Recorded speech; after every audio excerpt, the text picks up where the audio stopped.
بسم الله الرحمن الرحيم. لا أقسم بيوم القيامة ولا أقسم بالنفس اللوامة أيحسب الإنسان أن لن نجمع عظامه بلى قادرين على أن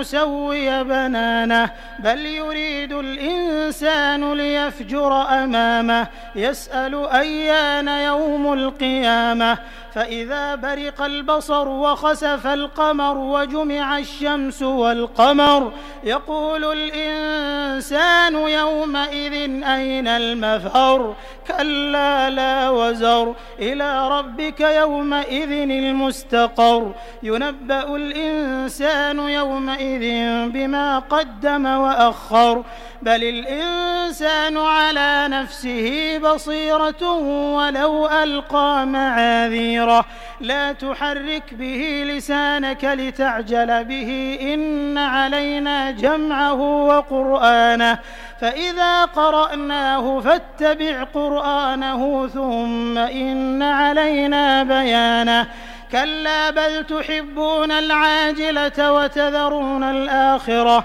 وجوه يومئذ ناظرة إلى ربها ناظرة ووجوه يومئذ باسرة تظن أن يفعل بها فاقرة كلا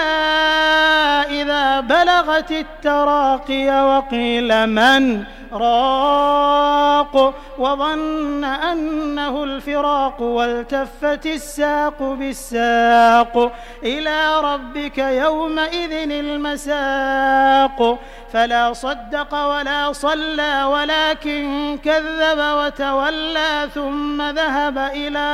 أهله يتمطى أولى لك فأولى ثم أولى لك فأولى أيحسب الإنسان أن يترك سدى ألم يك نطفة من مني يمنى ثم كان علقة فخلق فسوى فجعل منه الزوجين الذكر والأنثى أليس ذلك بقادر على